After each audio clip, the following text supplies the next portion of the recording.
Say it But again. Sir, I didn't hear you, please.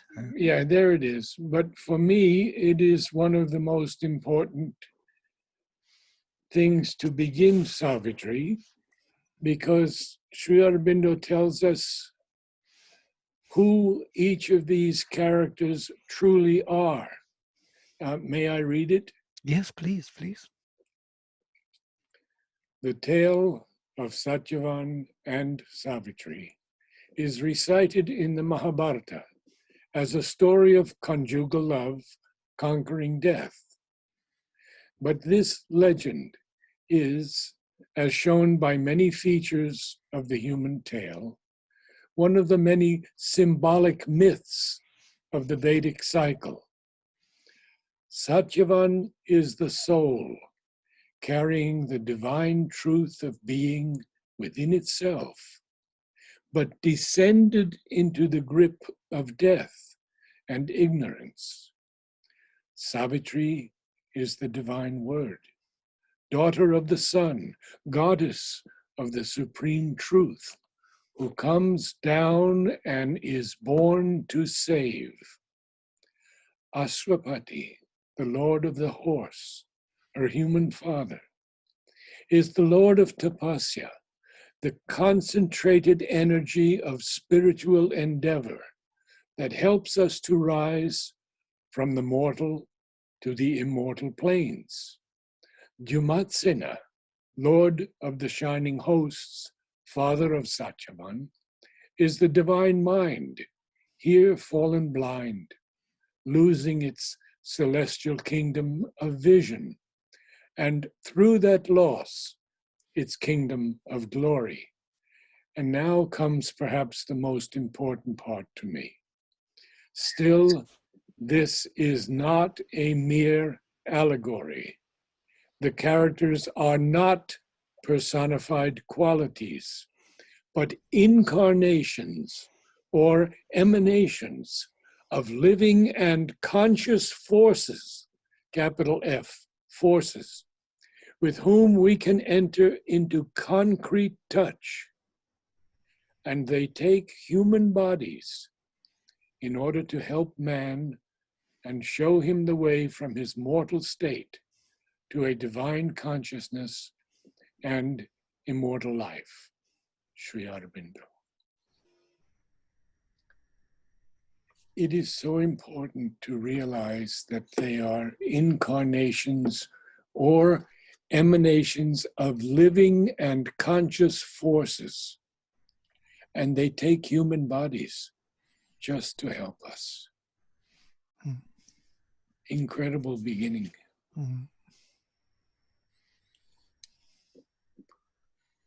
And are all of you with us yet? I don't see. I think you can click on this on the. There are three icons there. You can click on the. Yeah, I don't see Nellie, and I am here. They are hiding behind. Now I see Nelisha. Okay. I think we're all there. Yeah. Good. So, to all of you who have read this or heard this many times, we have to awaken to the fact that they are living and or conscious emanations with which we can be in touch with constantly. And if I may say before we begin, that Sri Aurobindo has used so many Vedic and Upanishadic references that I am so grateful that we have Vladimir here to help us with these. He's our Sanskrit scholar, PhD, and I know that we will come across many, many of these Vedic references that he can shed light on for us. Who would like to begin? I think the best way is when you read, yes, and you always kind of bring it in. I can't hear you. I have to raise my volume somehow. Okay. and I don't know Can, how. can you hear me? Some other people, can you hear me? Yeah. I can hear you pretty well. Okay. Maybe you have to raise your volume, yes, because you I'm don't have fine. earphones. Yeah, I'm fine now. Okay. I think the best way would be that you start reading. You always kind of open the passage. Now, we did this in such a way that we read, like, for example, some, like a half or less than half, 1/3 of the page, yes? Whenever it is a full stop, like, for example, 3 sentences where there is a meaningful portion. And that's what Nilisha and I do also. Mm-hmm. And I think it works very well. And then you will, then we will all read it or discuss it. How do you work? I would be better to look into the meaning first. Maybe some words are not clear. The idea is not clear, what it means, what he wants to say. If that is there to be discussed, then it is discussed. If not, then we read. But there will be always something to clarify. And I would encourage everybody to really put questions forward. And even if we don't have the answers, we will look for them and we will try to figure out what it means. Okay. Mm-hmm. Well, the first sentence, of course, has been spoken of thousands of times. It was the hour before the gods awake. Across the path of the divine event, the huge foreboding mind of night, alone in her unlit temple of eternity, lay stretched immobile upon silence marge.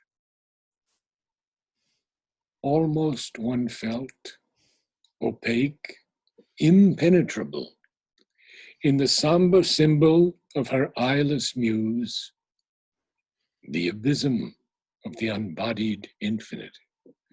A fathomless zero occupied the world. Oh, there's so much to speak about here. You want to begin? Oh, yeah, please, if you have, there are presumptions which I'm very interested in. Why he says, yes, what is this divine event with capital E and... Exactly, the capital E of divine event. Right. For me, the divine event is the coming of the divine into the earth. Right. This divine event that Mother and Sri Aurobindo have precipitated with the supermind has to cross this foreboding mind of night, because it is across that path of the divine event, that mind of night. And do you want to say something about the first line? Right. Also, it's the whole, it's so, how to say, pregnant with meaning there. The hour before the gods awake. So what is that hour? There was something, some creation, the first round of creation, and the fallen emanations into their opposites, as Mother describes. And this, it was before even the second stage of creation came into being, before the gods came into existence. Exactly. And before they awake, it is said when the gods awake, there is light. I don't know if you agree with that. Right, right. That's the view of also of the Bible. The God says, "Let it be light," but that means the creation in the Bible. We are always thinking about this. Started with the second stage. In the Veda, it is viewed that from the night came from the shining truth. So the beginning was the light, then the night came into being, and then again there was a awakening of light within the night. That's why across the path, and night was not there from the beginning. You see, it is across the path. Path started with the light. Then there was a night across the path, which Yes. we have to cross and come. From light we come, and to a light we go, he says. You remember there is a passage in Savitri. Yes. We come to her from the supernal light. By light we live, and to the light we go. And into light we go. Yes. But this foreboding mind, foreboding, does everyone understand the word foreboding? And kind of anticipating, or maybe even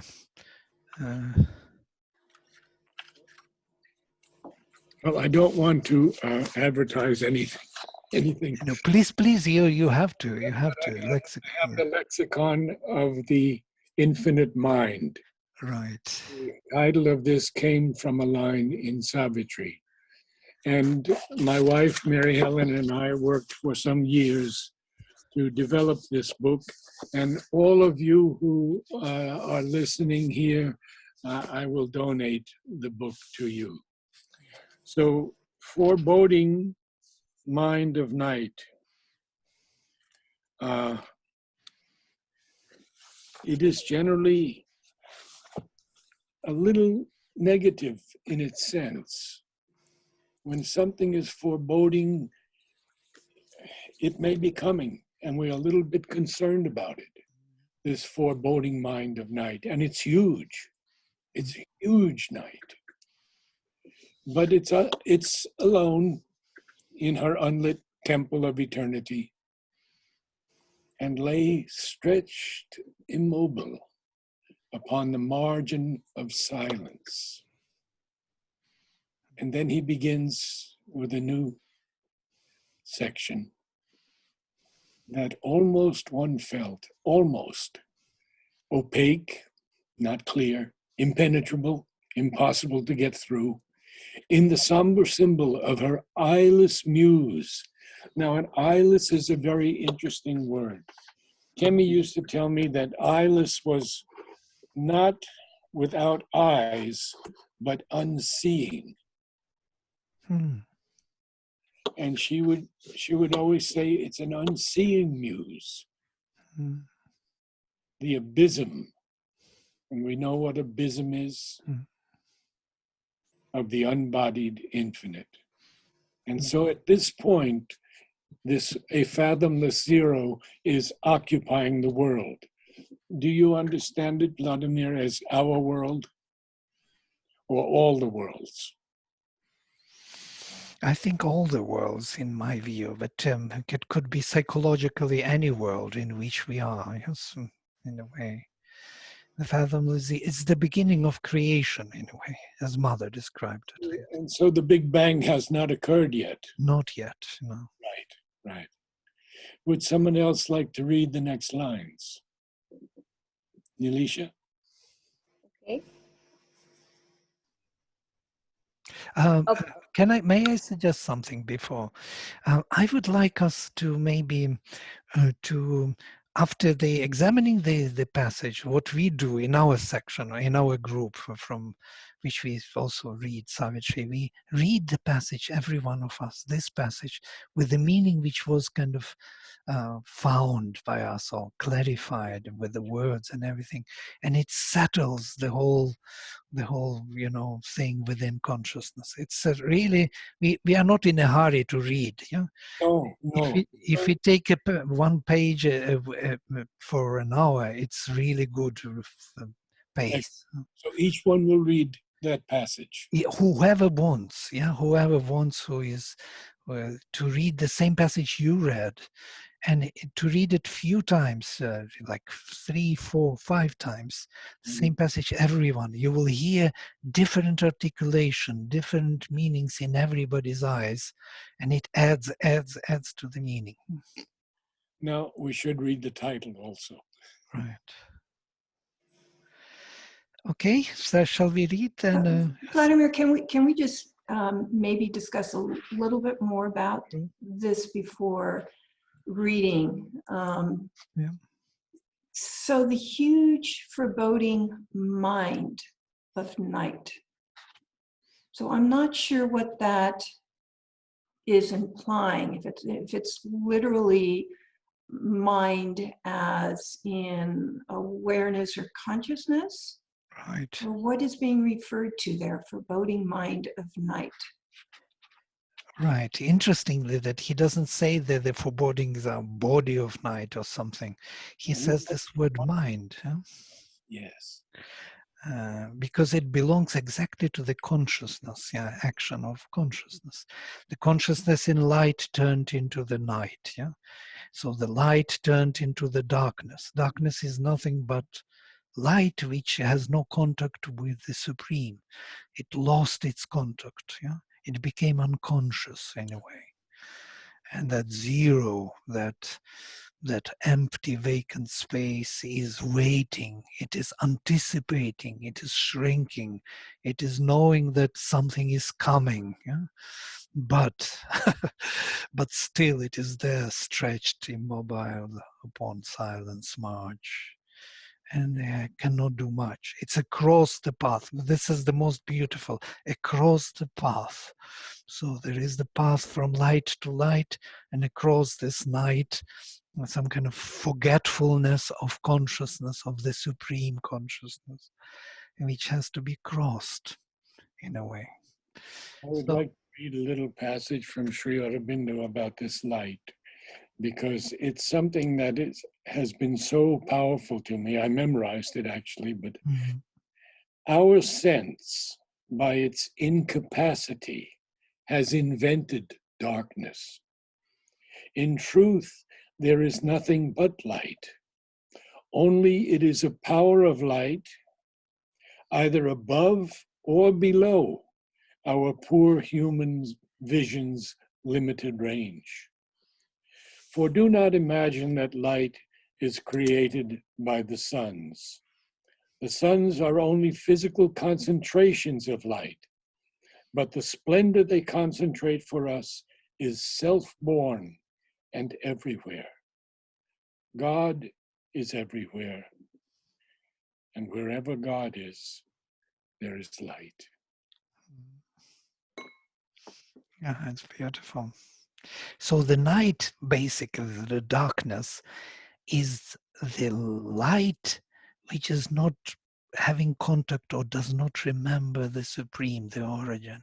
So this is also light. If we kind of look into that darkness, we will see that it is just another spectrum beyond. That's what you are saying. Actually, everywhere there is light. Only it's our incapacity to see it creates, and that incapacity is referring here to the mind, and this incapacity of consciousness to really perceive the divine. And he capitalizes night very purposely. We have to be very careful about understanding capitalizations. Nolini once told me that when he capitalizes something, it refers to the essence of the thing.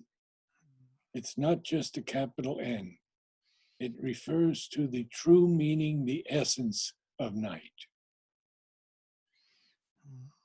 And again, we have silence capitalized. We have God's capitalized. We have infinite capitalized. Right.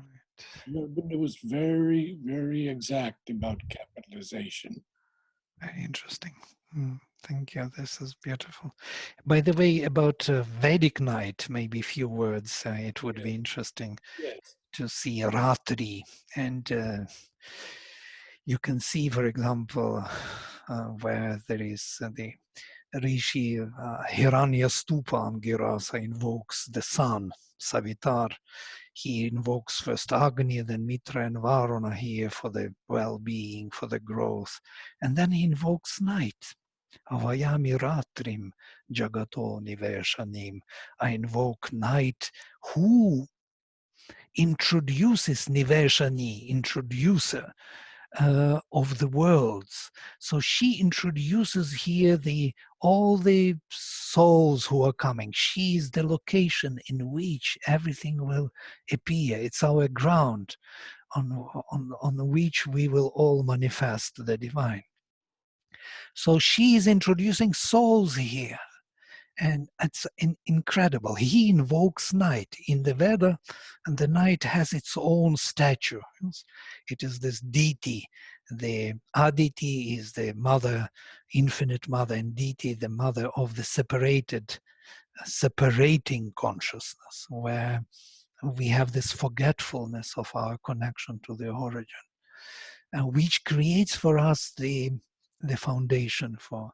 And Sri Aurobindo speaks about night in that the Vedic night has two layers. One is starry night, about which he will speak in Savitri. By the way, he also makes the distinction there, the descent into the night and the mother of evil and the sons of darkness. This would be the cantos where we will enter into the greater night. He says that in the Veda also there is lesser night, which is more starry, luminous, closer to us, to our ignorance, in which we can rest. And there is another night, which is deep, you know, deep inconscient night, which is very scary, you know, where things disappear. And so that is the greater night, which is below. And that one is very scary to enter. Even Mother speaks about those cantos, that they were quite scary for her to read them. You know, Vladimir, that was also reminds me when you're talking about the Rig Veda. So the night and dawn, right, Usha and Ratri, they're actually twins. They are said to be twins. And so that tells me, similar to, I think, Nadad, which we were saying, is that even within night, there is light. There is the dawn that's somewhere very deep within it. So I don't know if you could say a few words, Vladimir, about these twins in the Rig Veda, but it seems to be applicable to this concept of within in conscience is consciousness. It doesn't disappear, it just diminishes in its force. It's still light. Right.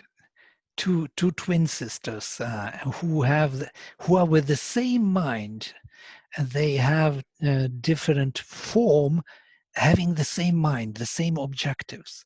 They are two mothers of Agni. They are both feeding our growth of our aspiration. Both are working for their. It's amazing that night and light, dawn and night, are feeding this growth of inner consciousness in us. Because darkness is also needed for this. It is the rest, it is the assimilation of the light. She will be assimilating everything what we got in our, illumined state of consciousness. Everything will sink down into our unregenerated being and will illuminate, will make starry night. And this process is constantly going on. We are coming up into and then we are going down. And this is the process of our growth of consciousness. It cannot go only up, up, up, yes? It will always dive deep. And this is why that powerful line in Savitri, none can enter heaven who has not passed through hell. Right.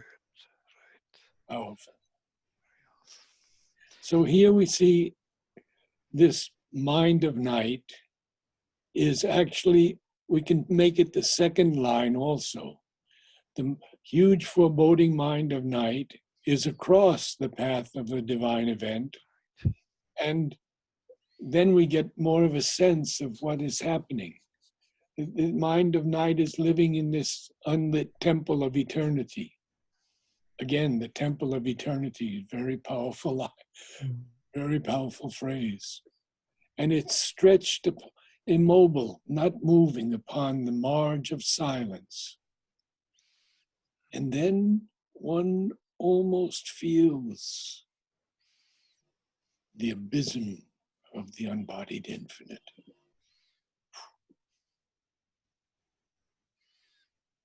We have to learn to connect these lines, because Sri Aurobindo, in his letters on Savitri, is very, very clear that each line has to connect with another line and eventually with a phrase, even if it's a long phrase of 15 commas and semicolons, they all have to connect.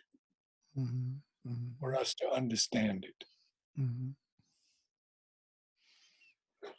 So in this word where he's talking about upon silence, Vladimir, how you speak about the word, how the formation and the manifestation like began with the word. That's what came to me when we read this immobile upon silence march. So which is even before the word. That is another thing which states that it is even substantiating the first sentence. It was the hour before the gods awake. So it was even much before the word. Right. Yes, the word as the expression of that consciousness which will manifest everything here as the light of that, or the will, or the Agni. Agni is the word, yes. He has to be lit, and he will come next. You will see the next in the passage, there will be this kind of stirring of light within the darkness. There will be the birth of that aspiration towards the truth. It's really what I wanted to say also about what you mentioned now about the word and coming down with the gods awake. If we look into Nasadiya Suktam from the Rig Veda, which is very famous, yes, everybody knows this Suktam of the creation. Sri Aurobindo also translated it, and many people always refer to it. That at the beginning there was nothing at the beginning. Yeah? There was neither what was or Nasadiyam Suktam is there was not being, not being. There was nothing. Yeah? Even non-being was not there. So, and the same process, if you read this, the symbol dawn in Nasadiya Suktam, you will find that something in that inscrutable darkness stirred. There would be the same story, this unthought idea. There's something which is going far beyond in the Nasadiya Suktam. But what is interesting is the end of it, where it is a question, who knows where this world is coming from? The question, the last. The gods were not there, the answer. Look at this. There was the hour before the gods awake. The gods were not there at the beginning. Then who can say about this world? Who knows where it comes from? So there was no consciousness to perceive it, because this fathomless zero occupied the world. How can you speak about it? There was no consciousness within to say that it is there. So, and then it says, maybe he who is in the highest heaven, Adhyaksha, the one who supreme, can say, or maybe even he doesn't know. He cannot say. And this is the end of the hymn. Maybe even he doesn't know. And that was striking me, because how come that he doesn't know about it? He must know about it. But then it struck me, but in that darkness, he really doesn't know. In that darkness, inscrutable darkness, he really does not know himself anymore. As if, he lost that contact. The consciousness lost contact with himself. And that's why he cannot even say, also on that ground. So it's a very profound topic to psychologically think about it, what it means, the night. But Sri Aurobindo gives this sign immediately across the path. This is the thing. It's not from the beginning. Night is not our beginning, as he says, and not our end. We come to her from the supernal light. By light we live, and to the light we go. Even in Christianity, we have the saying, in the beginning was the Word, and the Word was made flesh. So the Word actually took manifestation. And I think that we hear from Mother very often that the divine wanted to know himself and experience himself in a million ways, in millions and millions of ways. And therefore he created this universe. Yeah, this night will be separating this oneness into many different detailed manifestations. So we perceive him, we objectively can see all his infinite details, infinite qualities, infinite properties, uh, in Even time and space.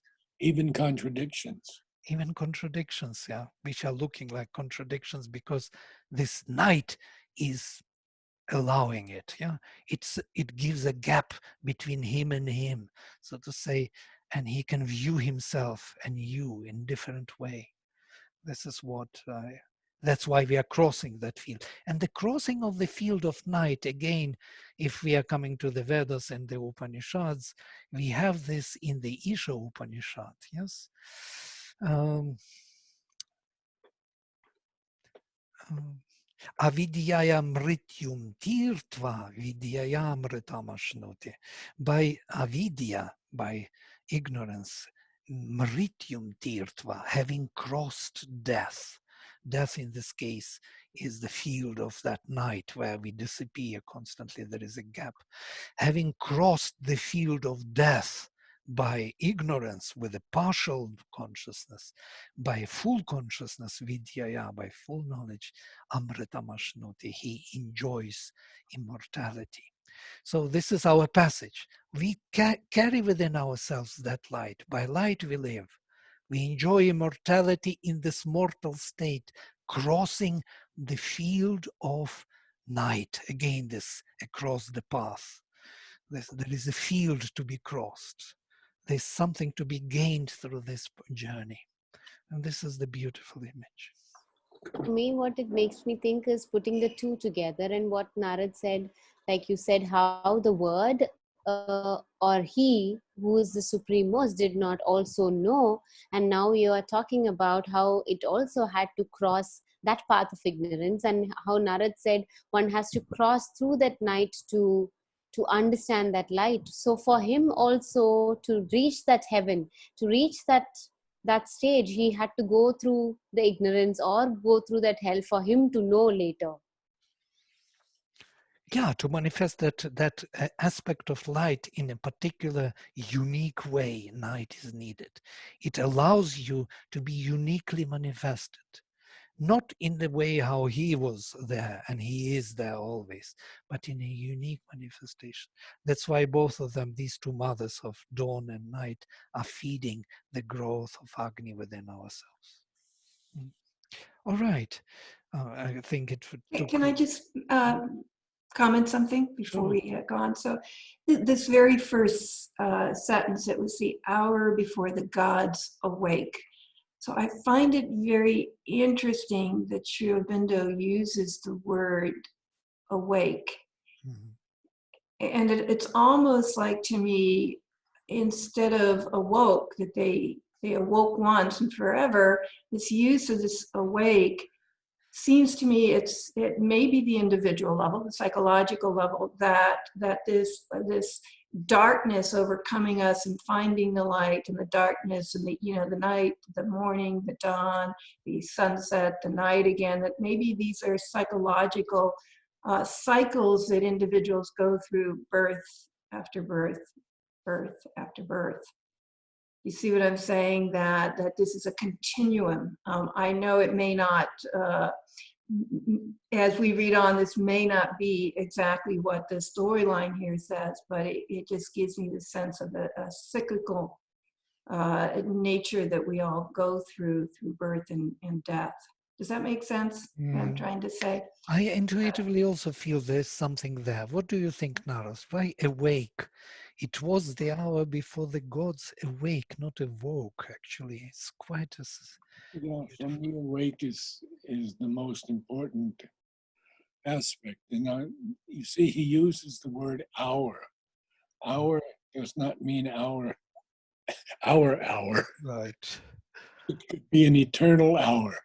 Right. And so in that eternal hour, the gods are not yet awake.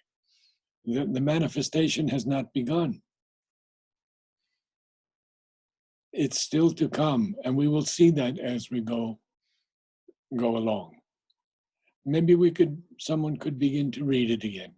the passage. Sure. Okay, I will start then. Yeah? And then whoever wants to read, please, next join. It was the hour before the gods awake.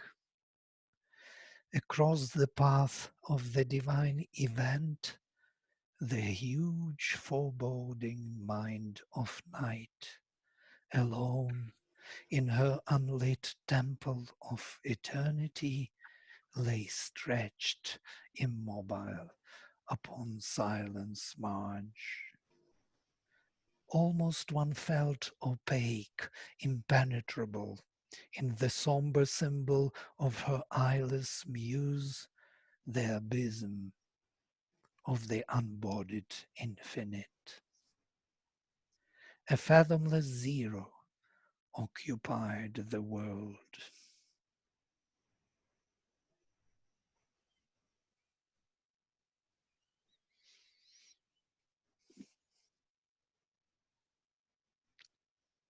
Elisha, would you like to read, or someone? Oh, Or I can read Hmm? the same paragraph. Yes, the same. Okay. The symbol dawn. It was the hour before the gods awake. Across the path of the divine event, the huge foreboding mind of night, alone in her unlit temple of eternity, lay stretched immobile upon silence marge. Almost one felt opaque, impenetrable in the somber symbol of her eyeless muse, the abysm of the unbodied infinite, a fathomless zero occupied the world.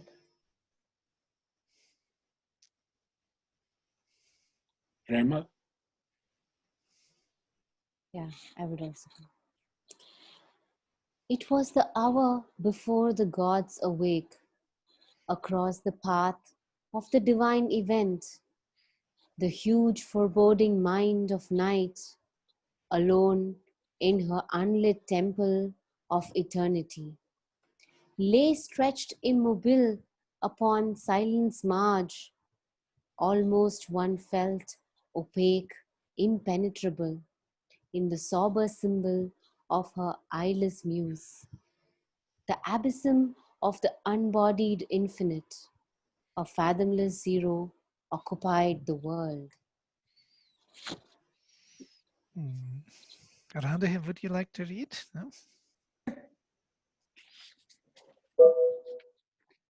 It was the hour before the gods awake. Across the path of the divine event, the huge foreboding mind of night, alone in her unlit temple of eternity, lay stretched immobile upon silence marge. Almost one felt opaque, impenetrable in the somber symbol of her eyeless muse, the abysm of the embodied infinite. A fathomless zero occupied the world.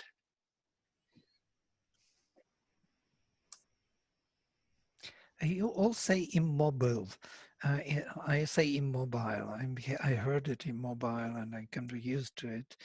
It both ways can be pronounced. Yes, immobile and immobile. Nada, do you know? You say I say immobile, but we can. What Nilisha and I do very, very often, The beats. go to the British pronunciation through Chrome, because we have to remember that Sri Aurobindo was in Britain for those first 45, and he would have heard British pronunciation. And of course, then we have to consider iambic pentameter and all of the stresses, short, long, short, long, short, long, 5 times. Here it is not critical. Lay stretched, immobile upon silent marge. and then we can beat it differently. We can beat it so many different ways. So we should look it up every time when we're not sure. We should go first, I think, to the British definition. The Cambridge Dictionary, it gives the pronunciation as immobile, actually, the UK one. So nowadays, yes. Okay. And that's a very interesting point, because very often we will see in these dictionaries that they will say the word Sri Aurobindo has chosen is archaic. Mm-hmm.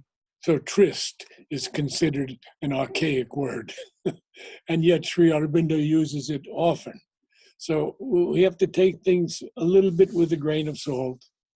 And, you know, Mother once said to Satprem that there had to be a new kind of English.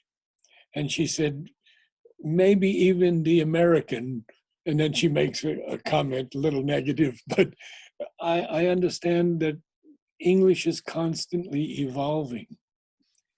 And Sri Aurobindo chose English because of its evolutionary possibilities. And they say he did not write in English, he wrote English. It's a very interesting quote. So immobile, I can accept also. Yeah, so immobile, the dictionary says immobile UK and immobile as US. Interesting. So we're right in between the two. But it's good. It's good that we look these things up. And that we understand the words. I can't overemphasize how important each word is in Savitri. Even and has to be pronounced properly. And we should pay attention to the words also. They are part of the mantra. Mm-hmm. They are the mantra. He could have used awoke. He used awake for a specific reason. He used every word that we can. Don't forget, he made 16 drafts of this first canto. 16 drafts. And he wrote to Amal that as his yoga progressed and he was able to get to a higher and higher point in his yoga, he would recast these sections again and again until he felt they were proper. It's amazing. And he said he didn't write it to write poetry. He wrote it to see how through yogic force it could be put into poetry. It's the greatest thing that has ever been written, people. We have to treat it as so sacred. So sacred. It was interesting for me also to discover that he uses this iambic pentameter, which was used by Shakespeare mainly in his writings. And absolutely. And many of the great poems, the great epics, we should say epics here, not poems. Many of the great epics are in iambic pentameter. Even in other languages, it is close to it. The thing is that it is the most powerful of all the meters. Quatrameter is a powerful meter, but iambic pentameter is even more powerful. And I think that Sri Aurobindo says, he says so much when he speaks of overhead poetry. And I know it's difficult to get through that, but it's an incredible, it's actually a letter. And it's a long letter that he wrote to Amal about overhead poetry and what it contains. If we can read letters on Savitri, it would help. Mother wasn't happy with it. She called Amal at one time a moron. But later on, she did tell him that some of the things, because he said to Mother, what about mistakes such as punctuation and things like that? and corrections that were obviously needed. The mother's very strong on that. She says, so you know better than Sri Aurobindo? You know a word that would be better, a phrase that would be better than Sri Aurobindo? She gets into it pretty strongly. Mm-hmm. We have to realize that this has been written by the avatar of the supreme, of the supermental. Not just by any poet, although he called himself first a poet, but that was his humility. Okay, we have one more reading, Nelly. Yeah. Lines further. No, we read the same. Nelly, would you like to read? Oh, I will listen only. Okay, as you like. Whenever you are ready, you please do. I think it would be next time maybe. Okay, wonderful. Okay, wonderful. All right, so Narad, can you take next passage and we follow you? The next passage. A power of fallen, boundless self, awake between the first and the last nothingness, recalling the tenebrous womb from which it came, turned from the insoluble mystery of birth and the tardy process of mortality, and longed to reach its end in vacant naught. Probably we need to just take that section. Yes. Yeah. What is this power of fallen boundless self? It's boundless. It has no bounds. It's infinite. And it's awake. Between the first and the last nothingness. It's awake between that. Recalling this tenebrous womb from which it came. And then it turns from the mystery of birth that's insoluble and the mortality of this tardy process of mortality. And then it longs to reach its end in vacant naught.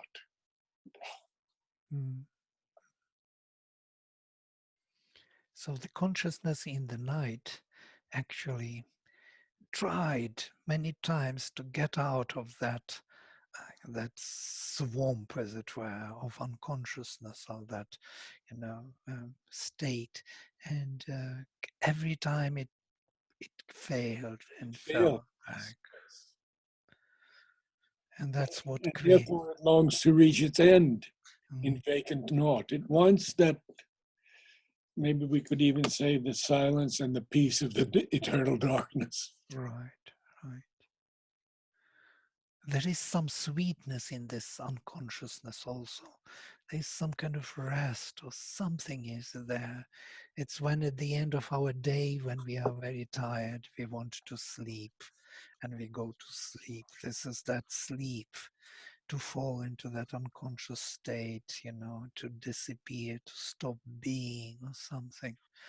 There's a mystery of this kind of state of unconsciousness in us. The word tenebrous, what does it mean, anyone? It means dark and gloomy.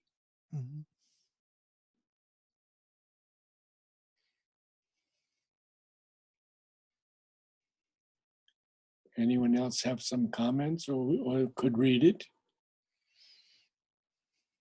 Somewhere Mother speaks about this actually. Sri Aurobindo, Mother.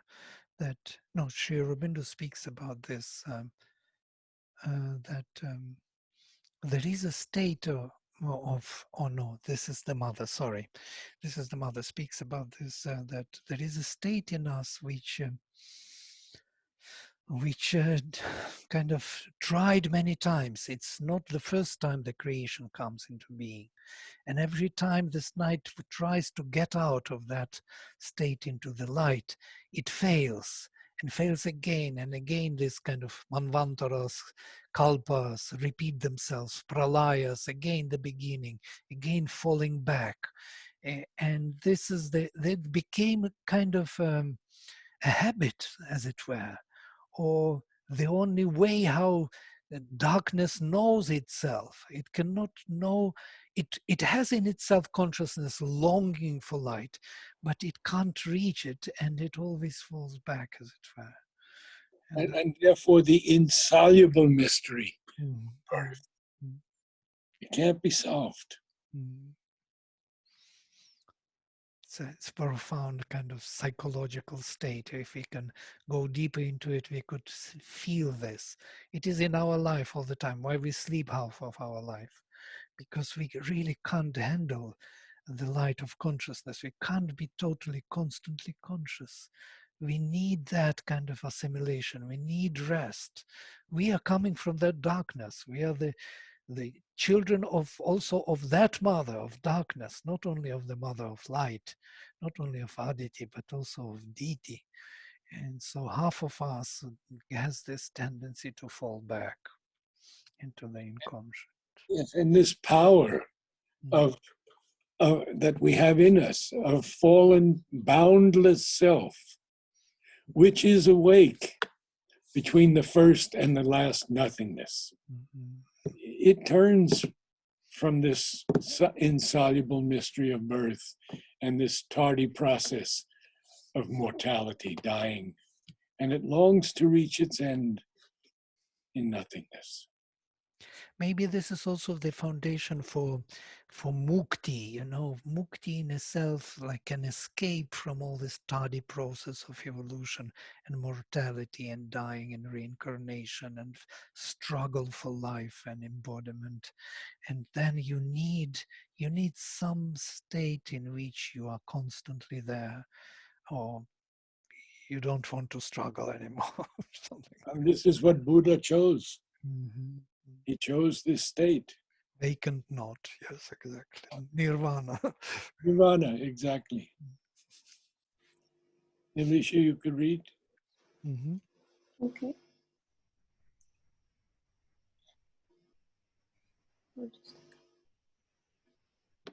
A power of fallen boundless self awake, between the first and the last nothingness, recalling the tenebrous womb from which it came, turned from the insoluble mystery of birth and the tardy process of mortality, and longed to reach its end in vacant naught.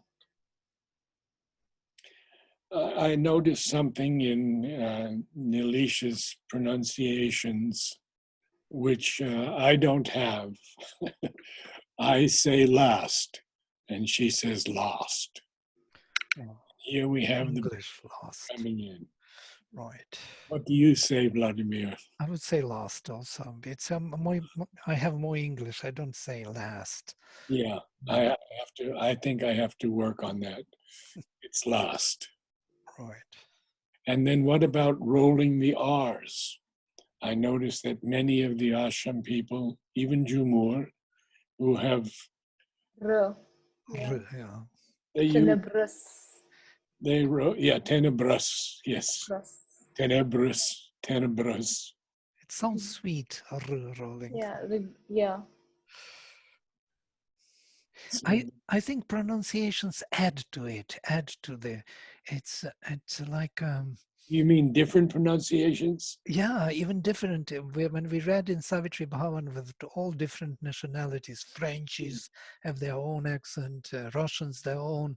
I think it makes it richer in some way. Yeah? Well, I'm happy to hear you say that, because my feeling, and I've written about it, is that there are as many ways to read Savitri as there are people who love it. Mm-hmm. So, Nellie, perhaps you could read a little bit to end our session. Somebody else maybe wants to read, Brahma or Radhe. Please go ahead. Okay. I also wanted to make a comment on how Vladimir said about the kalpas and vikalpas and rolling cycles. It put me in touch with what Radhe commented about. It was the hour before the gods awake, where she saw it as the cycles. Mm-hmm. So when you said this, I felt a connection there where it's like in cycles. Mm-hmm.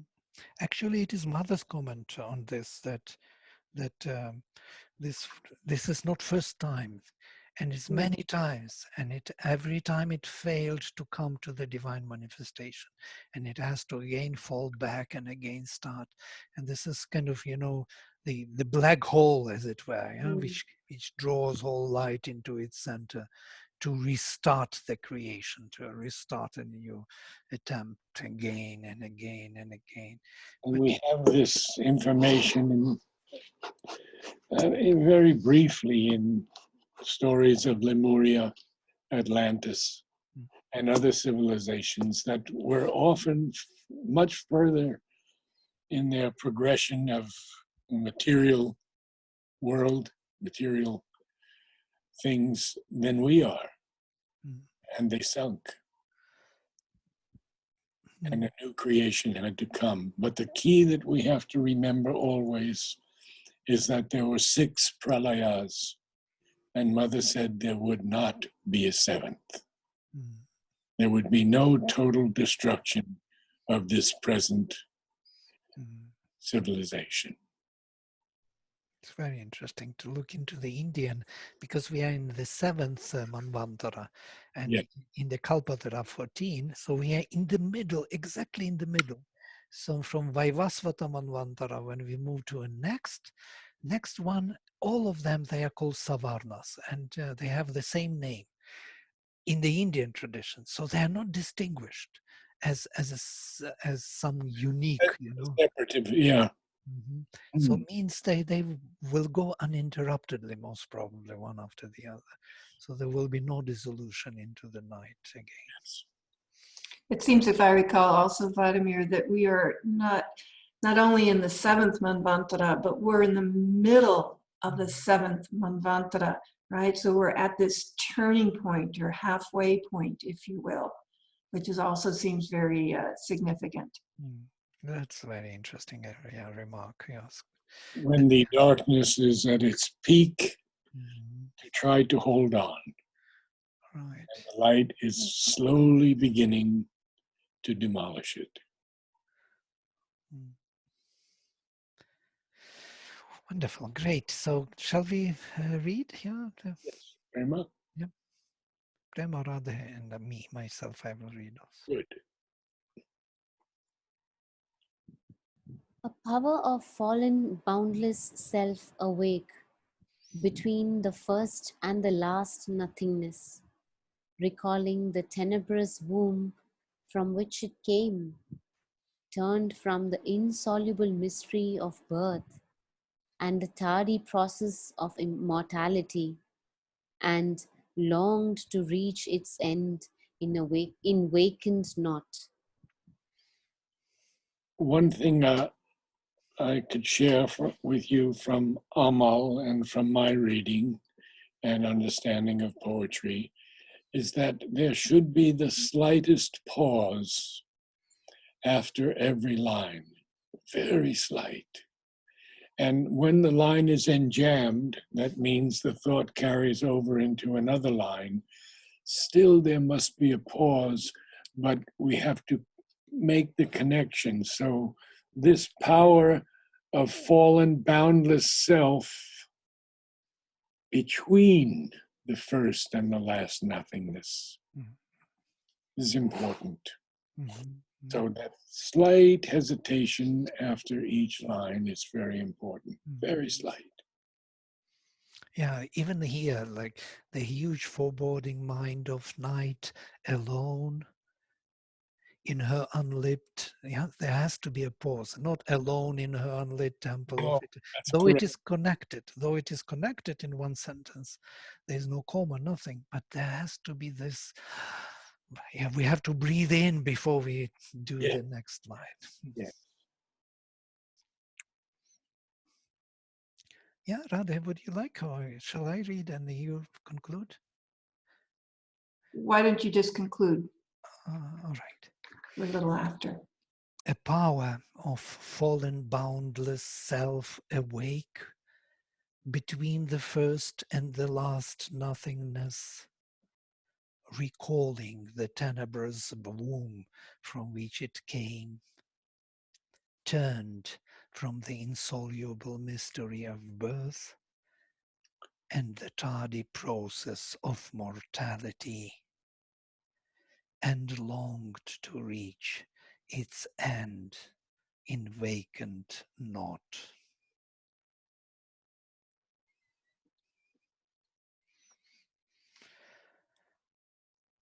All right, wonderful. It was a beautiful meeting. I'm glad that we all came together, lovers of Savitri, around you, Narad, and that you lead us forward so we could go through this most important